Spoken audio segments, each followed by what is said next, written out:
So it is Dr. T again. So happy to be here. I'm so excited about the conversations that we're going to be having today. Just as a reminder, I am the founder and owner of Hope Serenity Health Services, a women's mental health agency located in Central Florida. And today I have with me Christy. I'm going to just pause here and first have Christy introduce herself. Yeah. Hello to our viewers. Saludos. I'm Christie. I'm a licensed mental health counselor based in Florida. I am born and raised in Puerto Rico, so I am a bilingual clinician with Hope and Serenity Health Services. Awesome. I am, I keep smiling because I'm so excited to have Christy here. I absolutely adore Christy. Of course, I'm biased, she's here. And I absolutely just adore and love her. And the topic that we're going to be talking about today is something that was new to me when Christy brought it to me, and it is about pain reprocessing therapy or PRT. And so when Christy first told me about it, I was curious and I did some research and looked it up. And once I learned more information about it, I thought, oh my goodness. And so I'm so thrilled that Christy brought this innovative, new resource and tool to Hope and Serenity Health Services. And so, Christy, can you just talk a little bit more about what is pain reprocessing therapy or PRT? Yeah, absolutely. Well, pain reprocessing therapy is just a fancy way to speak on a neuroscience-based treatment that we offer in mental health to help people change how their brain interprets and responds to pain signals. It sounds like a lot, but truly it blends a little bit of talk therapy with mindfulness and somatic work. So it feels most integrative for people that have lived with pain for a long time and haven't really had any diagnosis or clear answers from their medical providers. Okay. So I know many people, and I know you do as well, who have lived with pain, with chronic pain, and it becomes something that it navigates their entire day. I've talked to people who, when it's common to scale pain on a scale of 1 to 10, and people say living with chronic pain, they're generally hovering around a 3 to 4 to 5, sometimes a 6, and that's their daily. Yeah. And there has been no relief for them. And so, someone listening to this who is saying, I've tried everything, everything, I've seen every doctor. How is PRT different? How can it help me? What would you say? Well, I think I'd like to start with just the idea that chronic pain isn't always caused by structural damage in the body. Mm, So with PRT, it's really about helping clients learn that the brain can get stuck sending false alarms, mm, much like a smoke detector that keeps going off and off when there's actually not a fire. So there's gonna be key components included in our therapy work with pain reprocessing therapy that's going to help clients understand better this whole idea of neuroscience and blending it with talk therapy. So pain reprocessing therapy proposes that pain can be created by the brain when maybe a very stressful situation happened, maybe a traumatic experience happened. And so from that, um, your brain starts to interpret pain as something that needs to be resolved. So all energy and attention goes to that pain. That's why a lot of our clients speak on just a very high baseline of pain. And we're also going to see that it's going to be accompanied by very strong emotions and very negative thoughts. mm, So, some of the key components included in pain reprocessing therapy, aside from the education component, which is one of the most important ones, is going to be cognitive reframing. So, shifting from some of those unhelpful beliefs that your body's broken, that there's got to be something wrong with you, even if you've had medical workups and they've said, no, you're perfectly healthy. mhm, There's also the process of building safety and positive emotions to shift away from those big emotions such as depression, anger, hopelessness. So using practices that can calm the nervous system, including somatic tracking, which is more somatic work, uh, body related exercises, that can really help strengthen new healthy pathways in our brain. And that's how we know this is real, just as it is with your pain. Your pain is real. We're Mm-hmm. saying all pain comes from the brain, and that's revolutionary, because 50 years ago, we most likely all had the belief that pain had to come from structural damage and not just the brain. Mm-hmm. Yeah. Here's what, to me, and I shared this with you, it was such an aha moment once I did more research about it. And it's because people who have lived with chronic pain, they've often been poo-pooed by some of their medical providers. They've been told it's all in your head, there's nothing wrong with you. And here they are, day to day, waking up in pain, taking medications to relieve pain, in tears. What you said is so critical to this process. The pain is real. There is no poo-pooing the pain. There is no saying, oh, you're crazy. Yeah. Um, this pain doesn't exist. A part of pain reprocessing therapy, as I heard you describe it, one of the first things is to validate the presence of the pain. There, Yeah. there is no invalidation of that. Your pain is real. And it is understanding the source of that pain, as you talked about. Is it structural? Here's how we know it's structural. Or is it not structural? So you're really taking time to understand the individual's experience with their pain. And I feel like that's 50% of it right there. For a lot of people, the time to understand their experience has been missing. They might go to a medical provider, and because of the systemic nature that we're in, the doctor has 15 minutes to do a quick assessment. And then they're like, either take this prescription or go to this place. But here, you have more time where the person gets to tell you their experience with the pain. And through that process, you're able to do a deeper assessment to help them determine, all right, what's the best path moving forward? Yeah. And that in and of itself right there becomes revolutionary for many people. Yeah, yeah. And I think it's more accurate to what people are looking for nowadays. They want more integrative services that can really align all their parts and not just the physical part. So I Mm-hmm. think with blending neuroscience and talk therapy, we can really have clients understand more neuroplasticity. Mm-hmm.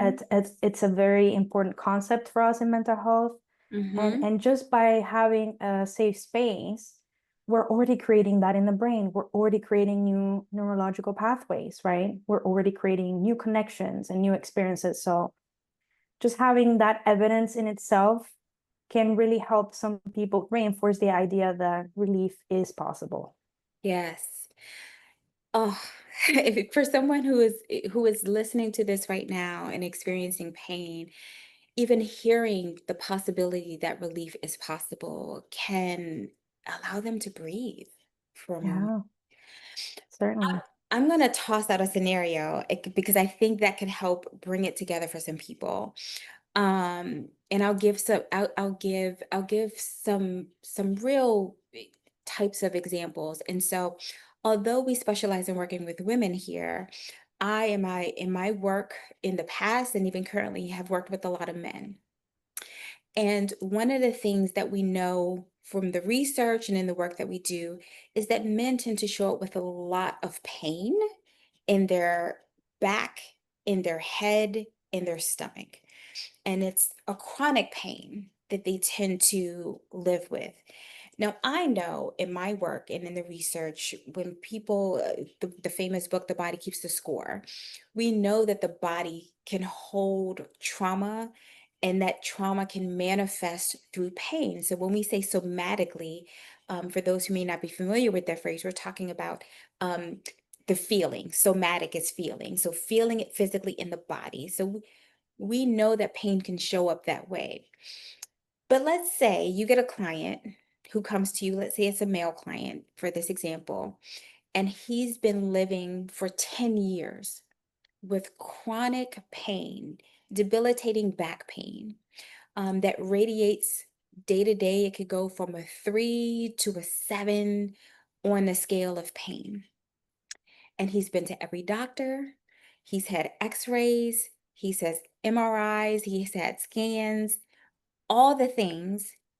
Doctors can't find anything wrong. There's nothing that's been broken, but his pain is real. He finds you, he hears about this pain reprocessing therapy, and he's like, help me. You're my last hope. What could he expect in his work with you? Yeah, that's such a great question. Well, there is that big part of just helping the person feel seen. I Mm, think it's important that we make a point of how my ulterior motive is not for my client to um, be 100% free forever, but just for them to create a new relationship around pain. mm, Um, I think it sounds almost poetic, but when we look at it from a more objective lens, it really means understanding that there will be physical sensations that will match whatever is happening for us internally, just as mm, externally.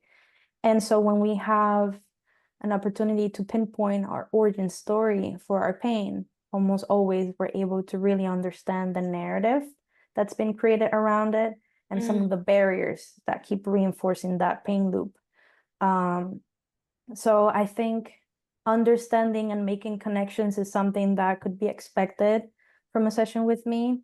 And from there, I don't believe that one size fits all. So the beauty of blending pain reprocessing therapy with traditional talk therapy is that we're able to really work with those beliefs that may be getting in the way of them having the life that they deserve. I think sometimes people can have a hopeless idea that their pain will be there forever just because it's persisted for so long.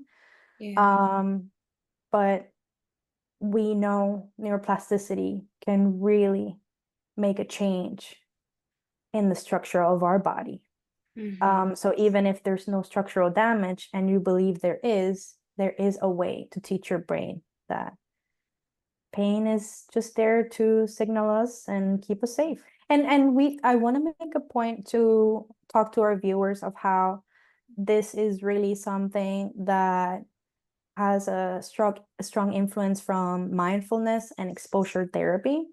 And the Hmm. reason why it blends these two components is because we want to create safety within your nervous system, and safety cannot be something that happens suddenly. Hmm. Um, Unfortunately, it's something that takes time. So with time, we really work on building trust. We've talked about how to feel safety, we really have to foster trust. So I think that trusting our bodies, trusting our movements is really where somatic tracking comes into play, which is getting really good at feeling your feelings in your body. Hmm. Yeah, there's a whole new opportunity of learning here. And that's the other thing that I like. It's an opportunity to learn your body. As an integrative practice, this is so exciting to me because we're bringing in more of the somatic work. And again, what I love, love, love is that we are not minimizing someone's pain experience. We're not saying it's not true, it doesn't exist. As an integrative practice, we would never have someone come here and just jump into PRT and not have a full understanding of the medical background. Or if someone Yes. has not seen a medical provider and had some tests and things done, that's the first order of business. So we want to Yes. make sure and emphasize that from a safety perspective, these things have to be checked off first. Yep. Yeah. And then, or in tandem, it's about learning how to come home to self, learning how to recognize the signals in your body and what to do with those signals and signs of pain. Yeah. Yeah, we've learned to interpret some of those natural body signals as bad. I think it's the same for crying. It's another body signal. It can be as simple as sweating. I think Mhm. some people don't like sweating, and it's another body signal. Yeah. So it's really about mastering our biggest tool, like you said, our home and this physical reality, and Hmm. really making the most of our vessel. Hmm. Yeah. It's so beautiful. Now, would you mind sharing a bit about what led you to focus on pain? There are so many Yes, aspects of mental health to sure. focus on, and you chose to narrow into pain. Why is that? Yeah. Well, it is very similar to the reason why I got into mental health in the first place. I think it was observing loneliness along Mm, the way. I've experienced chronic pain myself, and it felt very isolating. And I think for me, the biggest role I like to take pride of is the one of accompanying, mm, walking alongside somebody. So with how isolating pain can feel, I want to be a person that people can really have as a support. And more than anything, really give them evidence-based tools that know will help them.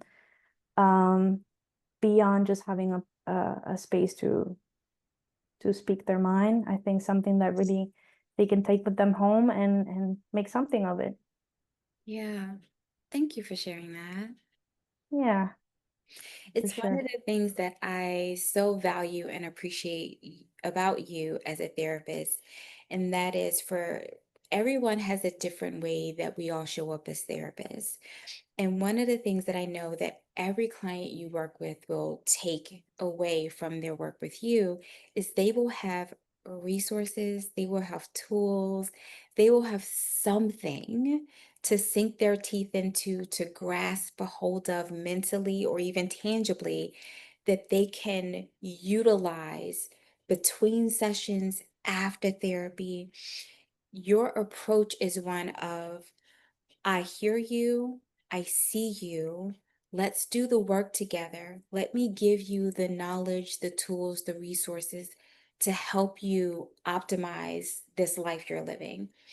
And so, where some people might say, you know what, when I go to therapy, I don't really want to do any work. I don't want to do any homework. I don't want to do any of that. I just kind of want to sit and talk and vent. And that is absolutely valid and that is wonderful. And there's space, and there are many of us who do that.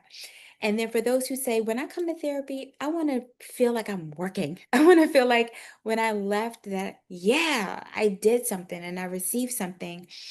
That's usually what clients feel when they are working with you. Yeah, I have something, I did something, I learned something, while also feeling seen, heard, validated, in a space to share their experience. So thank you for being that resource here for us.